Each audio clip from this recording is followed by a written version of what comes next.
सामने नाज़रीन, programme sports flix में आपको खुशामदीद कहेंगे। मैं हूं आपका मेज़बान उमैर बशीर और आज के स्पोर्ट्स फ्लिक्स में बिल्कुल हम बात करेंगे पाकिस्तान वर्सेस श्रीलंका। और क्या ही शानदार दिन है पाकिस्तानी क्रिकेट फैंस के लिए।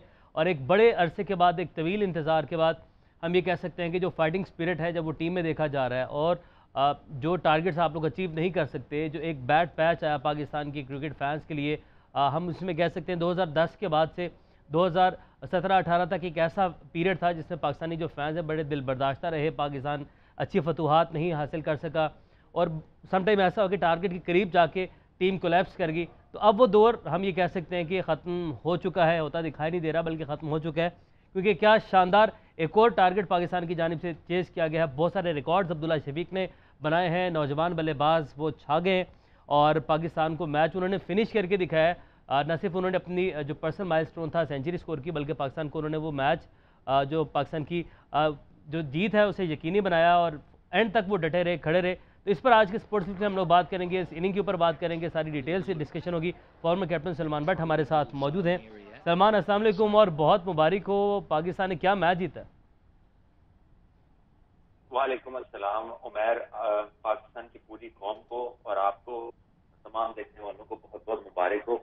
पाकिस्तान ने आउटस्टैंडिंग मैच जीता है, बल्कि हिस्ट्री बनाई है। गोल के अंदर कभी भी इतनी बड़ी चेज नहीं हुई और उसके अंदर पूरी टीम की एक मुश्तरका कह लीजिए कि हर बंदे ने अपने रोल में कहीं ना कहीं इस विन के अंदर अपना रोल प्ले किया है। अगर आप बॉलर्स की बात करें, शाहीन ने 4 आउट किए। इस पिच पे फास्ट बॉलर एक खिलाया था श्रीलंका ने, तो उनके ख्याल में यहाँ पे फास्ट बॉलिंग के लिए कुछ इतना था नहीं, लेकिन शाहीन ने उस पर 4 आउट किए। 2 हसन अली ने किए, 1 नसीम शाह ने किया। यासिर शाह ने बहुत आउटस्टैंडिंग एक बॉल की जिसपे चंदीमल आउट हुए हैं, जो एक हाईएस्ट रन गेटर है श्रीलंका की तरफ से इस मैच में। उसके बाद बाबर आजम ने जो नसीम शाह के साथ और अपने बॉलर्स के साथ पार्टनरशिप लगा के खूबसूरत सेंचुरी बनाई, पाकिस्तान को पहली इनिंग्स के टोटल के करीब लेकर गए, वरना वो भी रन इस रन के अंदर शामिल होते जो पाकिस्तान को बाद में करने पड़े। फिर सेकंड इनिंग्स में जो ओपनिंग पार्टनरशिप पाकिस्तान को मिली, जिसमें इमाम और जो है अब्दुल्ला शफीक, आउटस्टैंडिंग उन्होंने स्टार्ट दिया। अनफॉर्चुनेटली इमाम जिस तरीके से आउट हुए वो एक कह लीजिए लैप्स ऑफ कंसंट्रेशन या उनके कीपर की बहुत तेजी कह लीजिए। और उसके बाद बाबर आजम और अब्दुल्ला की पार्टनरशिप और जिस तरह फिर अब्दुल्ला ने खत्म किया इस मैच को नमाज के साथ, आउटस्टैंडिंग ये विक्ट्री है। और आई थिंक पाकिस्तान का मोराल और स्पिरिट और कॉन्फिडेंस लेवल इस तरह की जीत के बाद बहुत हाई हो जाना चाहिए। सलमान, एक पैच आया था जब पाकिस्तान, अभी वो मैच भी हमें याद है जिसमें अजहर अली क्रीज पे मौजूद थे और पाकिस्तान को महज 10 से 11 रन दरकार थे, बट एक एक करके दूसरे एंड से विकेट्स गिरती रहीं और एंड पे पाकिस्तान वो 10 से 11 रन भी नहीं बना पाया। एक वो टेन्योर रहा और उसके बाद अजहर अली को मेंशन नहीं, बट वैसे ही मैं आपको वो मैच याद है, इस हवाले से मैंने उनको मेंशन किया यहाँ पे। और उसके अलावा हमने ऐसे बहुत सारे मैचेस लूज़ किए जहाँ से आप लोग जीत सकते थे, बट अब वो पोजीशन आ गई जहाँ से हम हार रहे होते हैं, वहाँ से हमारे जो लड़के हैं वो फाइटिंग स्पिरिट जाग गया हमारी टीम के अंदर। तो ये कितना खुशाइन देख रहे हैं आप? देखिए, ये बड़ा हेल्दी साइन है, स्पेशली टीम बिल्डिंग के अंदर। आगे चल के टीम को ऐसी फतवात जो है वो बहुत सारा कॉन्फिडेंस देती हैं, स्पेशली प्रेशर सिचुएशन के अंदर। लेकिन मैं आपको याद कराऊंगा यहाँ पर अपने देखने वालों को भी कि पाकिस्तान ने पहले काले में आज से कुछ साल पहले जब यूनुस खान और शान मसूद ने पार्टनरशिप लगाई, बिल्कुल बिल्कुल, चौथी इनिंग में पाकिस्तान ने श्रीलंका में टेस्ट जीता और वो भी इसी टीम के खिलाफ जीता। उससे पहले शारजा के अंदर जब अजहर अली ने सेंचुरी की और उनके साथ मिसबा ने अच्छी इनिंग खेल ली और आखिर में सरफराज ने भी 50 रन किए, वो भी पाकिस्तान ने टेस्ट मैच चौथी इनिंग में श्रीलंका से जीता। तो पाकिस्तान का ये जो चौथी इनिंग में रन करना है अगेंस्ट श्रीलंका, ये हमें पिछले जो एक माजी में अगर हम देखें तो 3 दफा हुआ है इस दहाई के अंदर कि पाकिस्तान ने श्रीलंका के खिलाफ बड़ा टोटल चेज किया है। 2 दफा श्रीलंका में किया और 1 दफा पाकिस्तान ने किया है शारजा के अंदर। तो ये तीनों बहुत बड़ी टेस्ट विक्ट्रीज हैं और डेफिनेटली इससे अब्दुल्ला शफीक जो है उनकी 6वां मैच था उनके करियर का। इतना जल्दी करियर के अंदर इतना बड़ी इनिंग खेलना एक कॉन्फिडेंस लेवल यंगस्टर का बॉल उठा देता है और आई थिंक इससे पूरी टीम की स्पिरिट लिफ्ट हो। सलमान, एक ओपनर के लिए आप अभी आपने जो मेंशन किया, 6ठा मैच था उनका, बहुत सारे रिकॉर्ड्स बनाए उन्होंने। जावेद मियांदाद 6 टेस्ट मैचेस के बाद हमने कल जिक्र किया था, अगर हम पूरी दुनिया में बात करें तो रन्स बनाने वाले 6 टेस्ट मैचेस के बाद वो चौथे नंबर पर आ गए। बहुत बड़े बड़े नाम हैं, लेकिन अभी तो आगाज़ है, इसको वो अपने कैरियर के इख्तिताम पे क्या होता है वो मैटर वो चीज़ करती है। बट स्टिल उनकी मेच्योरिटी जिस तरीके से एक अपनी जो है इनिंग उन्होंने खेली, सेंचुरी की, बट फिनिश करना एक बहुत बड़ी बात थी और ऐसी विकेट पे फिनिश करना बहुत मुश्किल बात थी। उसको फिनिश किया, तो उनके मेच्योरिटी लेवल, गेम अवेयरनेस के हवाले से इसको आप कैसे देखते हैं? देखिए, इससे पता चलता है कि उनका टेम्परामेंट बड़ा अच्छा है। टेक्निकल एप्लीकेशन तो सारी दुनिया ने उनकी देखी है। अभी तक जो 6 मैचेस खेले हैं वो काफी कॉम्पैक्ट खेलते हैं, सबर का दामन नहीं छोड़ते हाथ से, आखिर तक जो है आप देख लीजिए कि उन्होंने कहीं जाकर भी कोई जल्दी नहीं की। हाँ, एक जगह उन्होंने बड़ा शॉट मारने की कोशिश की, unfortunately for Sri Lanka and fortunately for Pakistan, तो वो नहीं हुआ कैच। लेकिन जब भी आप इस तरह का बड़ा मार्का करते हैं तो कहीं ना कहीं आपको लक का फैक्टर जो है वो लाजमी आपको देखने में मिलता है, और वो फुली डिजर्विंग था। आई थिंक आउटस्टैंडिंग नॉक है, उसकी रेजिलियंस शो की है, ग्रिट है, डिटर्मिनेशन है, आप कह लीजिए टेक्निक बहुत शानदार है, सबने देखी है। और ये चीजें जो है आजकल की क्रिकेट में बड़े कम प्लेयरों में होती है कि इतना लंबा खेलना। सलमान, शुएब जट ने भी हमें ज्वाइन किया, लेकिन उससे पहले आप एक बात आप मुझे बताइएगा, जिस तरीके से अब्दुल्ला शफीक ने जो रनिंग बिटवीन द विकेट्स थी बड़ी ज़बरदस्त रही, और पहले जब इनकी 50 थी उसके बाद उसमें अगर आप चौके देखें उसके बाद देखें बहुत कम है बाउंड्रीज, लेकिन जो रनिंग बिटवीन विकेट्स थी इतना लंबा आपने स्टे करना, रिकॉर्ड मिनट्स के लिए आपने विकेट पे स्टे किया, रिकॉर्ड आपने बॉल्स खेली, और आपने जो रन 160 बनाए उसमें ज़्यादा आपने विकेट के बीच में दौड़ के रन बनाए। देखिए, इसका क्रेडिट जाता है अब्दुल्ला को ही और पाकिस्तान की टीम को कि फिटनेस लड़कों की कितनी अच्छी है, और रनिंग इतनी ज्यादा की है। गर्म वेदर था, मुश्किल कंडीशन थी, और आपको याद होगा कि कल के शो में हमने ये बात की थी कि श्रीलंका ये जो फील्ड सेटिंग उन्होंने की है कि तमाम फील्डर्स 3-4 कैचेस के अलावा सारे बाउंड्रियों पर हैं, ये ऑस्ट्रेलिया जैसी टीम को ये फील्डिंग तंग कर सकती है। पाकिस्तान को इस तरह का फील्ड सेटअप इतना तंग नहीं करेगा, क्योंकि हमारे लड़के स्पिनर्स को अच्छे सिंगल लेना जानते हैं, ऑस्ट्रेलिया से बेहतर जानते हैं। तो आई थिंक उसमें बहुत सेंसिबल रहे। बाबर की इनिंग भी अगर आप देखें, अगर आप इसकी भी देखें अब्दुल्ला शफीक की, तो इन्होंने रन आगे बहुत ज्यादा है, क्योंकि बहुत सारे फील्डर्स उन्होंने बाउंड्री पे लिए हुए थे और बड़े सेंसिबल तरीके से अप्रोच किया पाकिस्तान। ठीक है, स्पोर्ट्स जर्नलिस्ट शुएब जट भी हमारे साथ मौजूद है। अस्सलाम वालेकुम शुएब, बहुत शुक्रिया ज्वाइन करने के लिए, और सबसे पहले आपको पाकिस्तान की जीत की बहुत बहुत मुबारक हो। वालेकुम सलाम, बहुत बहुत शुक्रिया आपका एक वैल्यूबल शो का हिस्सा बनाने पर। और बिल्कुल इस जीत पे सभी खुश हैं, और मैं समझता हूँ कि सलमान बट के बाद एक लंबे अरसे के बाद हमें टेक्निकल इतना साउंड ओपनर मिल गया है। बीच में ओपनर मिल रहे हैं जो रन भी बनाते रहे हैं, लेकिन टेक्निकली इतना साउंड जो है वो ओपनर वो शायद हम मिस कर रहे थे। अब्दुल्ला शफीक ने वो गैप, अभी ये कहना कबल वक्त होगा कि वो जो है फ्यूचर में जाके बड़े लीजेंड बन जाएंगे, या अभी से उनको कुछ लोग जावेद मियादाद से मिलाना चाह रहे हैं, तो मेरे ख्याल से ये अर्ली होगा। एशिया में उन्होंने अच्छी परफॉर्मेंस दी, उसकी जितनी स्टाइश की जाए कम है, लेकिन अभी उनको अवे जाकर खेलने दे। आई मीन जब आप एशिया से बाहर निकल कर खेलेंगे तब असल इम्तिहान उनका शुरू होगा। बिल्कुल, और शुएब हम भी अभी यही बात कर रहे थे आपके आने से पहले कि ये मैटर तो करता है कि 6 मैचेस के इख्तिताम पर उनके क्या स्कोर कार्ड या क्या उनका जो रन्स हैं वो कितने हैं, बट ये ज़्यादा मैटर करेगा जब वो फिनिश करेंगे अपने करियर को, उस टाइम वो क्या स्टैट्स छोड़ के जाते हैं, वो चीज़ मैटर करती है। और अच्छा शुएब, आप क्या समझते हैं, मैच तो पाकिस्तान जीत गया, लेकिन जब आप जीतते हैं ना, बहुत सारी आपकी जो खामियाँ उनके ऊपर पर्दा पड़ जाता है, तो क्या आपकी नज़र में ऐसी कौन सी खामियाँ थी जिसके ऊपर अब हमें काबू पाना है दूसरे मैच से पहले हमें वो जो सारे लूप होल्स हैं उन्हें फिल करना है दूसरे मैच से पहले? देखिए, मैं ये समझता हूँ कि खामियां तो इस टाइम सोशल मीडिया भरा पड़ा है। सलमान बट जैसे क्रिकेटर्स हैं जिन्होंने उनको बारीक बीनी से मुशाहिदा भी किया, आपके प्रोग्राम में भी इसको बड़ा जो है ना ओपनली डिस्कस भी किया गया है, लेकिन उसके बावजूद मैं ये समझता हूँ कि अब जब आपकी टीम जीत गई है तो फिर आपको जो है वो तब्दीली नहीं करनी चाहिए। हालांकि गॉल टेस्ट में ही दूसरा टेस्ट है, और वहां पे पहले ही मेरे ख्याल से अगर मैं गलत नहीं हूँ 2 मैचेस हो चुके हैं उस विकेट पे जिसपे ये मैच होना है, तो ये विकेट अब और ज्यादा स्लो बिहेव करेगी। तो आपके पास एक ही ऑप्शन बचता है कि आपने नसीम शाह को, आपने देखा होगा दूसरी बारी में भी आपने बिल्कुल एंड में जाके उससे ओवर करवाए हैं, तो एक नसीम शाह का है कि आप उसको जो है वो रिप्लेस कर सकते हैं, नवान अली को आप इन कर सकते हैं, एक जेन्युइन स्पिनर जो यासिर शाह मिस कर रहा था। ऑल्दो कि नवाज ने पंजा जरूर मारा, 5 आउट जरूर किए, लेकिन मैं समझता हूं कि अगर वहां पर नोमान भी ऐड हो जाएंगे तो यकीनी तौर पर पाकिस्तान टीम मजीद जो है वो अच्छी हो जाएगी। शुएब, आप ये नहीं समझते कि दूसरे मैच में फवाद आलम को अगर खिला लिया जाए, और अगर नसीम की जगह आप कह रहे हैं नोमान आ जाए, तो हमारा जो सलमान आगा को खिलाने का मकसद था, एडिशनल एक स्पिन ऑफ स्पिन हमें मिल जाती है। नोमान आ जाएंगे तो हमारे पास एक स्पिनर भी एडिशनल हो जाएंगे, और बैटिंग में भी फवाद आ जाएंगे तो मजीद मजबूत हो जाएगी। मैं यही बात करने चाह रहा था कि आगा सलमान को आपको अभी मौका नहीं देना चाहिए था। आप आपके पास और भी बहुत सारे लोग थे और इस विकेट पे फवाद आलम परफेक्ट चॉइस थी। लेकिन जब आगा सलमान को आपने मौका दे दिया तो उसको पूरी सीरीज का मौका दे दें, एक और मैच उसको दे दें ताकि वो अपने आप को प्रूव कर पाए, क्योंकि पहले मैच में उनके नंबर जो है वो कुछ ज्यादा इंप्रेसिव नहीं रहे। तो जब उनके नंबर इंप्रेसिव नहीं रहे तो फिर बड़ी ज्यादती होगी कि आप इस मैच के बाद उनको वापस भेज दें, मेरा मतलब कि अगला मैच ना दें और उसके बाद वो बेचारे डोमेस्टिक सर्किट में जो है वो टकरे मारते रहे। क्योंकि कामरान गुलाम की एग्जांपल सामने है कि इतने रन बनाने के बावजूद जब उनको टीम के साथ रखा लेकिन मौका नहीं दिया गया।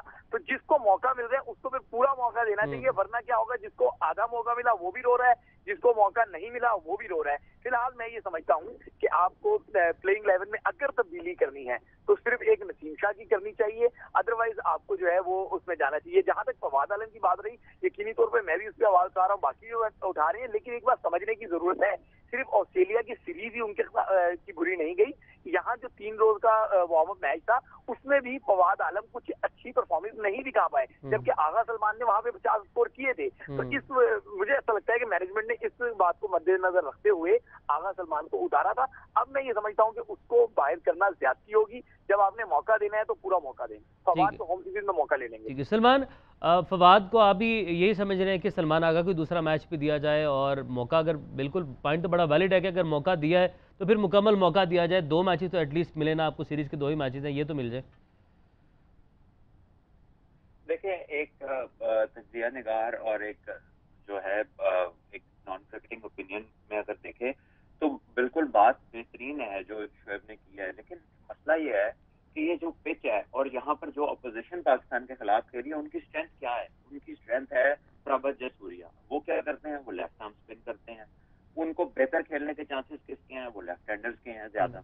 आपके पास क्या है, आपके पास एक्सपीरियंस फवाद आलम है जो स्पिनर को बेहतरीन खेल सकते हैं, जिन्होंने श्रीलंका में डेब्यू पे एक शानदार सेंचुरी की हुई है।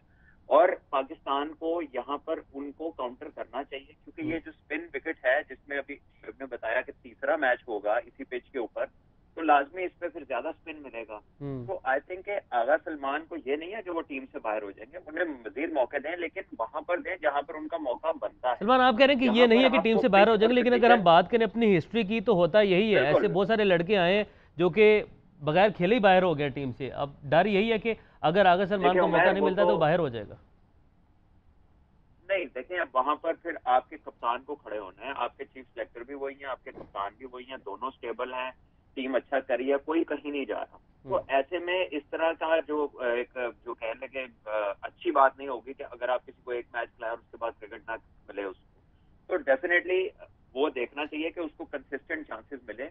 मैं इस हक में हूँ, लेकिन इस पिच के ऊपर अगर आपसे एक दफा गलती हो गई है लेफ्ट हैंडर को ना डाल के, एक्सपीरियंस प्लेयर को ना डाल के, तो उसको इसलिए नहीं रिपीट कर देना चाहिए कि जी किसी को मौका देना है और दूसरी वजह ये winning combination. There is no winning combination. Combination वो होता है जो पिच और कंडीशन और अपोजिशन को देखकर बनाया जाता है, वो ही टर्न होता है बाद में विनिंग कॉम्बिनेशन के अंदर।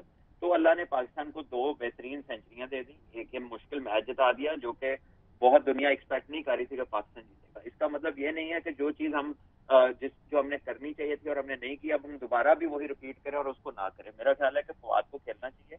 शाहीन को जरूर देखें कि शाहीन की अगर इंजरी है, अगर उसको रेस्ट की जरूरत है तो उसे आराम कराया जा सकता है। सलमान, अगर इंजरी नहीं भी है तो थोड़ा रेस्ट करवा दें। शाहीन बहुत ज्यादा क्रिकेट खेल रहे हैं, वर्कलोड मैनेजमेंट के बारे से बात चल रही है। अगर नहीं भी है तो शाहीन को रेस्ट करवाया जा सकता है दूसरे टेस्ट मैच में। लेकिन इस मैच में वही अगेन 4 विकेट्स, इस विकेट पे फास्ट बॉलर की जानिब से शाहीन का रोल भी बड़ा अहम है। अब क्या करेगी मैनेजमेंट? बिल्कुल, देखिए, हर बड़े प्लेयर के रोल अहम होते हैं अपनी टीम के लिए, लेकिन जब तक आप उन्हें रेस्ट ना कराएं और उतना ही ट्रस्ट आप अपने किसी नए बंदे में शो ना करें तो आपकी बेंच स्ट्रेंथ बिल्ड नहीं होती। क्या बुमराह इंडिया के लिए हर मैच खेलते हैं क्योंकि वो बाय फार इंडिया के बेहतरीन बॉलर हैं, उनसे अच्छा इंडिया के पास कोई बॉलर नहीं। लेकिन आप देखते हैं कि गाहे पे गाहे वो उसको रेस्ट देते हैं, अपने इंपॉर्टेंट मैच, अपने बड़े मैच डिसाइड करते हैं और साथ साथ अपने नए लड़कों को ग्रूम करते हैं। तो मेरा ख्याल है कि यही तरीका है कि पाकिस्तान ने भी शाहीन को भी प्रिजर्व करना है और उसके साथ दूसरा शाहीन भी बिल्ड करना है। बिल्कुल, और उसको इसी तरह कॉन्फिडेंस देना पड़ेगा। ठीक है शोएब, आप क्या समझते हैं शाहीन की तरह कॉन्फिडेंस? फिर हम नसीम ही है हमारे पास ऑप्शन के, नसीम को उसी तरह कॉन्फिडेंस दिया जाए, और अगर आप शाहीन को रेस्ट देते हैं तो नोमान भी आ जाएंगे टीम में, स्पिनर भी एडिशनल हो जाएगा आपके पास। तो शाहीन और सीनियर प्लेयर के रोल के वाले से फिर अजहर के ऊपर आते हैं। हमेशा बड़ी सुलझी हुई बात करते हैं और मैं उनकी जो है ना तजवीज़ सुनता ही इसीलिए हूँ कि बहुत सारी मुझे क्रिकेट सीखने को मिलती है। कुछ फैक्ट्स हैं वो सलमान बट शायद उनको जो है ना वो जिक्र नहीं करना चाह रहे होंगे। हमारे यहाँ बुमराह की मिसाल आपने सही दी सलमान बट साहब ने, लेकिन हमारे यहाँ अनफॉर्चुनेटली कुछ प्लेयर्स इतने बड़े हो जाते हैं कि वो फिर डिक्टेट करते हैं। कुछ प्लेयर इतने बेचारे जो हैं वो बैकफुट पे होते हैं कि उनसे जैसा चाहो वैसा करवा लो। तो आपको याद होगा वेस्ट इंडीज की कमजोर टीम के खिलाफ अगर किसी ने रेस्ट नहीं लिया, अगर किसी मुल्क की बीट टीम के साथ आपके मैचेस पड़ रहे हैं वहां पे किसी ने रेस्ट नहीं लिया, तो फिर इस मैच को कोई रेस्ट क्यों लेगा? तो मुझे नहीं लगता कि शाहीन को बिठाया जा सकता है। रेस्ट क्यों नहीं लेते? डरते हैं? क्या खौफ क्या है? क्या वजह क्या आप समझते हैं इसकी? रेस्ट क्यों नहीं लेते खिलाड़ी? देखिए यहाँ प्रॉब्लम ही यही है, पाकिस्तान की सरजमीन जो है वो टैलेंट से भरपूर जमीन है। देखिए एक के बाद एक खिलाड़ी, आपको एक जमाना था सोचते थे कि मोहम्मद यूनुस खान चले जाएंगे तो कौन आएगा, बाद में आपका वो भी जो है वो परफॉर्मर आने लगे, परफॉर्म करने लगे बाबर आजम की सूरत में। तो एक से बढ़ के एक, वसीम वकार चले गए, शुएब अख्तर आ गए, इसी तरीके से मोहम्मद आमिर आ गए, अब देखें शाहीन अफरीदी आ रहे। तो ये एक हमारे यहाँ एक माइंडसेट बन गया हुआ है कि अगर कोई पीछे से आ गया, उसने पंजा मार लिया, अगर सेंचुरी कर ली तो पता नहीं मेरा क्या हो। इस वजह से हम डेवलप ही नहीं करने देते। हमारे नेबर कंट्री में क्या होता है कि वहां पे आप देखें व्हाइट बॉल की भी 2-2 3-3 टीमें हैं उनके पास, रेड बॉल की भी उनके पास 2-2 3-3 टीमें हैं। वो उसको भी कप्तान बनाते हैं जिसका हम आप सोच भी नहीं रहे होते।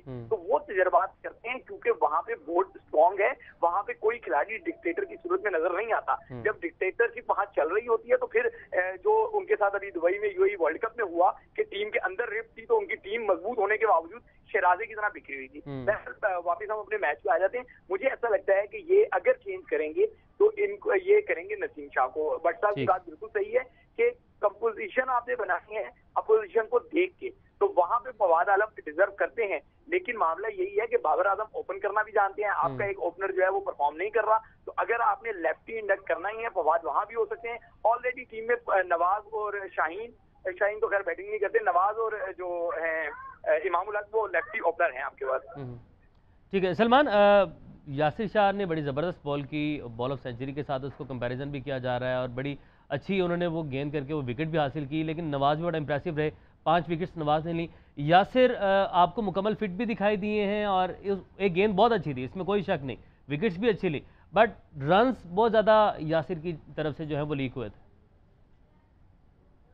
देखिए आप बिल्कुल सही बातें की हैं शोएब ने, वो ये फैक्चुअल चीजें हैं, लेकिन इनको ये नहीं कहा शोएब ने कि ये ठीक चीजें हैं। और मैं ये कहता हूँ कि बिल्कुल शोएब सही कह रहे हैं, किसी ने तो इन चीजों को ठीक करना है, किसी ने तो कभी राइट डायरेक्शन में डिसीजन लेने हैं, तो वो जब भी शुरू करेंगे तभी से उसकी इब्तिदा होगी। अगर हम यही सोचते रहेंगे कि कभी हुआ नहीं, कौन करेगा, पाकिस्तान में ये बहुत बड़ा मसला है कि कौन करेगा। कोई अपने ऊपर डिसीजन लेना नहीं चाहता, कोई चाहता नहीं है कि अगर डिसीजन मैं ले लूं तो कल को मेरे ऊपर फॉल आउट आए। ये एक कमजोरी की निशानदेही करती है ये चीज, ये लेस कॉन्फिडेंस और अपनी कैपेबिलिटी के ऊपर शक जाहिर करती है ये चीज, और ये खत्म होनी चाहिए। जो भी है इंचार्ज, कप्तान है, कोच है, चेयरमैन ऑफ सिलेक्टर्स है, however it is think tank में, ये डिसीजन आना चाहिए और एक बंदे को लेना चाहिए। ये जो होता है ना मैनेजमेंट का डिसीजन है, ये 4 बंदे मिलकर एक दूसरे पे डालते हैं, ये कभी भी चीजें प्रोग्रेस नहीं करने देती किसी को। हम जीत जरूर गए हैं, लेकिन ये लीडरशिप का क्राइसिस तभी खत्म होगा जब कोई बंदा खड़ा होगा और वो पॉलिसीज को डिफाइन करेगा। इसलिए कहीं से शुरू होना है और ये होना चाहिए शुरू। ठीक है, और ये शुरू होना चाहिए। सलमान आपका बहुत शुक्रिया, शेब आपका खास शुक्रिया, आपने अपना कीमती वक्त निकाला हमारे शो के लिए। और नाज़रीन, पाकिस्तान ने बड़ी ज़बरदस्त फतह समेटी है और बिल्कुल मुबारकबाद के मुस्तहिक है टीम पाकिस्तान। और अब कुछ दिन ज़ाहिर है वो 4 दिन का गैप है, 4 दिन के बाद दूसरा टेस्ट मैच है, उसकी तैयारी करनी है। तो टीम पाकिस्तान के लिए बेस्ट विशेज़ है, नेक ख्वाहिशात हैं। हमें दीजिए इजाज़त, आपसे कल मुलाकात। अपना बहुत सारा ख्याल रखें, अल्लाह हाफ़िज़।